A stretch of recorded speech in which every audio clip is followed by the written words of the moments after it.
The metal blades of the hair clippers buzzed like a swarm of angry hornets in the small, sterile hospital bathroom. Strands of thick, springy black curls tumbled into the white porcelain sink, mixing with the cold water left in the drain. Standing on a plastic step stool to reach the mirror, 5-year-old Ji-Hoon pushed his oversized, round, medicated glasses back up his button nose with a trembling, wet hand. He didn't cry. His dark eyes, carrying the distinct shape of his Korean ancestors but framed by his mother's thick, long African lashes, were locked on his reflection. He moved the clippers again, shearing off another chunk of his beautiful afro until the right side of his scalp was completely bare, exposing a patches of smooth, pale skin. He set the buzzing clippers down, his tiny fingers reaching for a thick, red permanent marker on the counter. With a steady hand that belied his age, he pressed the felt tip to his bare scalp and drew a jagged, uneven line from the top of his head down to his ear, mimicking a massive surgical incision. This was not a childish tantrum, nor was a game. In the front pocket of his overalls, a crumpled manila envelope bulged, the secret that was about to rip his family apart. If you want to understand how a 5-year-old Afro-Korean boy ended up holding a razor in a hospital bathroom to save his family, you need to hear this story to the very end. Before we dive into the heartbreaking truth behind Ji-Hoon's missing hair, please take a second to hit that subscribe button, turn on notifications, and leave a comment below. Your support helps us tell these powerful, real stories of love and survival. Now, let us go back to where the nightmare began. Just 6 months earlier, the small apartment in Seoul was filled with the rich, savory aroma of Korean-style braised short ribs and the vibrant rhythm of Nigerian highlife music playing from a speaker in the kitchen. Amina, a radiant Nigerian woman with skin like deep mahogany, laughed as she twirled around the kitchen island. Her husband, Min-Jun, a handsome Korean man with a gentle smile, caught her by the waist, kissing her cheek as he helped her set the table. They'd spent years fighting for their love. Min-Jun's traditional family had heavily opposed their marriage, unable to accept an African woman into their bloodline. But Min-Jun had chosen Amina. Together, they built a sanctuary, and the crown jewel of their world was Ji-Hoon, their brilliant, highly observant 5-year-old son who wore thick glasses and loved reading calligraphy books alongside his father. The laughter died on a Tuesday evening. Amina was reaching for a plate on the top shelf when she suddenly froze. The plate slipped from her fingers, dropping to the tiled floor and breaking into quiet, sharp pieces. Her eyes rolled back, and she collapsed, her body seizing violently. Min-Jun screamed her name, rushing from the living room and catching her just before her head hit the counter. Ji-Hoon stood in the doorway, his tiny hands gripping his toy car, his thick glasses reflecting the flashing blue lights of the ambulance that arrived minutes later.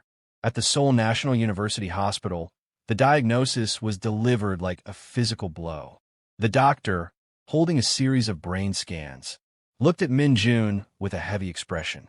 It was an aggressive, fast-growing brain tumor. She needed immediate, highly complex surgery, followed by months of intensive chemotherapy. The survival rate was low, and the cost of the treatment was astronomically high, far beyond what Min-Jun's modest salary as a graphic designer could ever cover. Min-Jun sat by Amina's hospital bed, holding her hand as she slowly woke up from the anesthesia. Her head was wrapped in thick, white bandages, and her face was pale. She looked at her husband through tear-filled eyes, her voice a weak whisper. She asked if she was going to die, and if they could afford to save her. Min-Jun forced a warm smile, squeezing her hand tightly. He told her not to worry about the money, promising that he would take care of everything, because she was his entire world and he would never let her go. But as the weeks rolled on, the heavy weight of the financial burden began to crush Min-Jun. The hospital bills arrived daily, each one larger than the last. He spent his nights pacing the hospital corridors, staring at the numbers on his phone screen. He applied for loans, maxed out his credit cards, and begged banks for extensions, but every door slammed shut in his face. Amina's physical transformation was brutal. After her first round of chemotherapy, her beautiful curly hair began to fall out in clumps. She decided to shave it all off, revealing a long, jagged, red surgical scar that ran across the side of her head. When she looked in the mirror, she wept, feeling stripped of her womanhood and her dignity. She felt like a ghost inhabiting a broken body. But the physical pain was nothing compared to the emotional distance that suddenly grew between her and her husband. Min-jun, who used to spend every waking hour by her side, holding her hand and reading to her, began to change. He started showing up late to the hospital, sometimes not arriving until past midnight. When he did enter the room, he wouldn't look her in the eye. He would sit in the corner chair, staring blankly at the floor, his face cold and distant. One evening, Amina reached for Min-jun's coat, which he had draped over the back of her chair, intending to find his phone charger. As she lifted the heavy wool fabric, a sweet, expensive scent wafted up to her nose, a luxurious, floral women's perfume that she had never owned. Her heart sank. Trembling, she slid her hand into his pocket and pulled out a small, crumpled slip of paper. It was a receipt from a high-end boutique in Gangnam for a bottle of expensive perfume and a designer scarf, purchased just 2 days prior.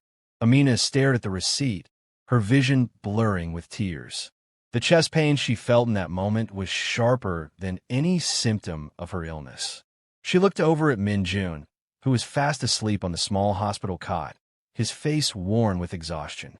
She wondered if he was pulling away because she was bald, scarred, and dying. She wondered if he had found someone else, someone healthy, someone beautiful, someone his traditional family would actually approve of. The next afternoon, when Min-jun arrived at the hospital, Amina could no longer contain the poison eating away at her heart. Ji-Hoon was sitting on the floor, quietly coloring a picture, but his small ears were wide open. Amina held up the receipt, her hand shaking.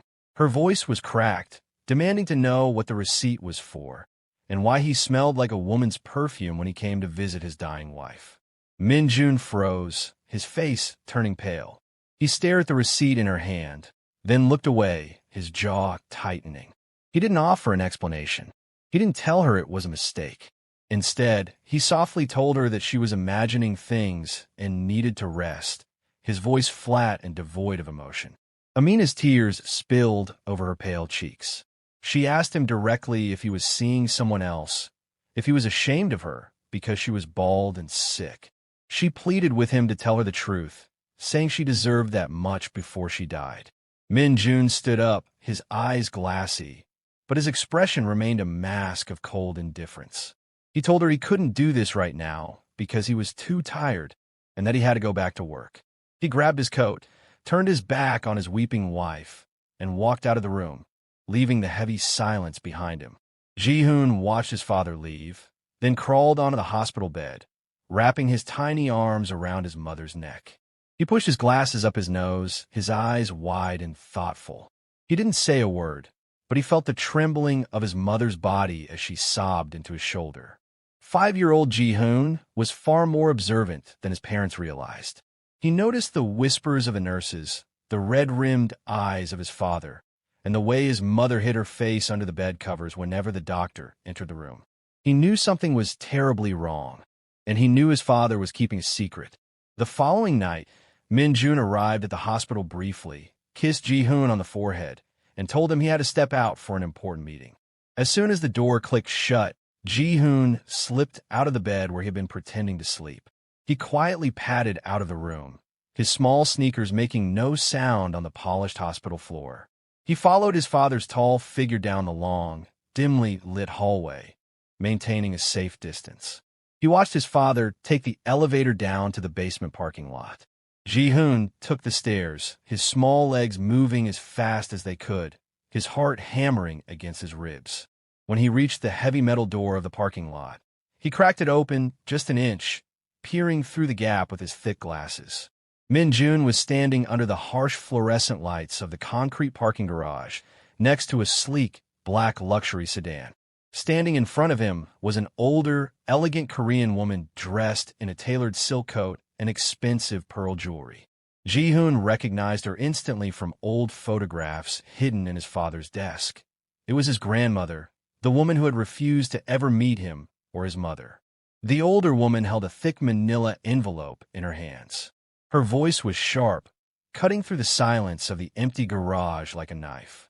She told Min-jun that this was the final payment for Amina's chemotherapy, warning him that the hospital would halt all treatments by tomorrow morning if the deposit wasn't made. She reminded him of their agreement. He must sign the divorce papers, legally surrender custody of his son to her family, and leave the African woman forever, marrying the daughter of the business partner she had chosen for him.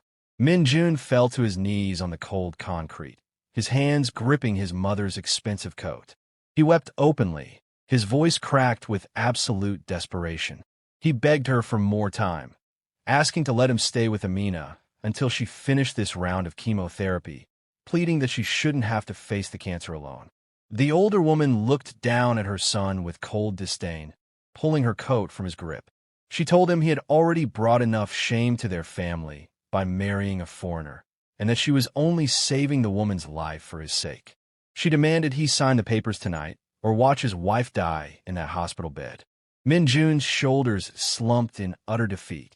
He reached out and took the thick manila envelope, his hands shaking violently. He whispered his agreement, saying he would sign them and leave. From behind the heavy metal door, 5-year-old Ji-Hoon stood frozen, his tiny hands gripping the cold steel frame. He didn't fully understand the legalities of divorce or custody, but he understood the most important part. His father was going to leave them forever to buy the medicine that kept his mother alive. His father wasn't a villain. He wasn't cheating. He was sacrificing his entire life, his love, and his own son to save the woman he loved. Ji-Hoon quietly slipped back up the stairs, his mind racing with a maturity no 5-year-old should ever possess. He lay in his hospital cot, staring at the ceiling, waiting. An hour later, Min-jun walked into the room, his eyes bloodshot and swollen. He carefully placed his heavy briefcase on the chair, kissed Amina's sleeping face, and then crawled onto the cot next to Ji-Hoon, pulling his son close. Within minutes, Min-jun fell into a deep, exhausted sleep. Ji-Hoon waited until his father's breathing became slow and rhythmic. He slid out from under the blanket, his eyes locked on his father's briefcase. He approached it quietly, his small fingers catching the brass latches. With a soft click, the briefcase opened. Inside, sitting right on top of his father's graphic design sketches, was the thick manila envelope. Ji-Hoon pulled it out. Inside were stacks of high-denomination Korean won bills and a stapled set of legal documents written in complex Korean characters, with the word divorce stamped in bold at the top. Ji-Hoon clutched the envelope to his chest, his decision made. He walked into the adjoining hospital bathroom, locking the door behind him. He climbed onto the plastic step stool, plugged in his father's electric clippers, and began to shave his head. The next morning, the sun broke through the gray Seoul skyline, casting long, pale shadows across Amina's hospital room. Min-jun woke up with a jolt, his hand instinctively reaching for his briefcase. When he opened it and saw the empty space where the manila envelope had been, a cold dread washed over him. He began frantically tossing his sketches aside, his heart racing. He looked around the room, but Ji-Hoon's cot was empty. Amina woke up to the sound of his frantic searching, her brow furrowing with confusion. She asked him what he was looking for, her voice strained and tired.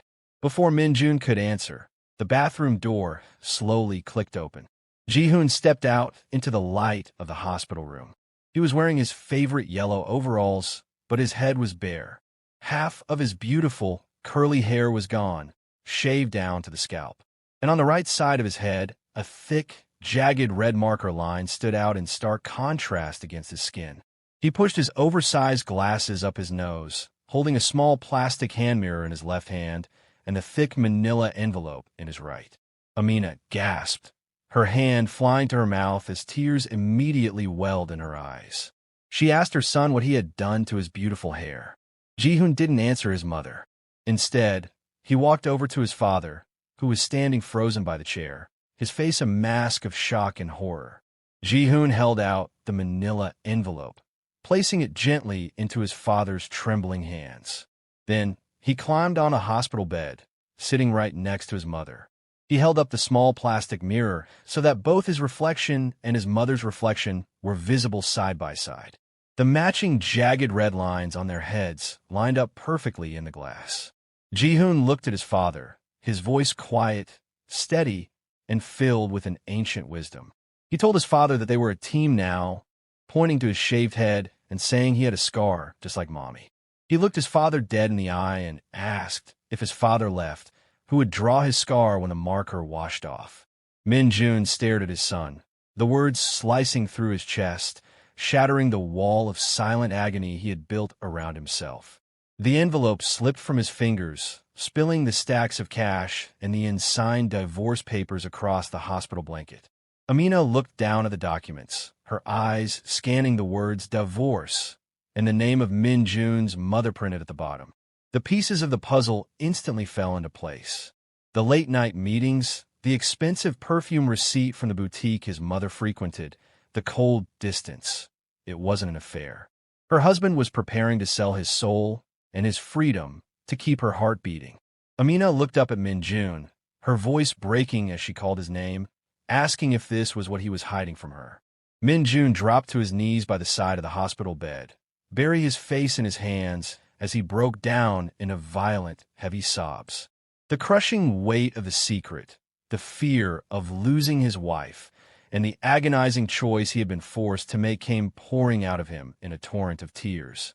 He apologized over and over again, saying he didn't know what else to do because he couldn't let her die.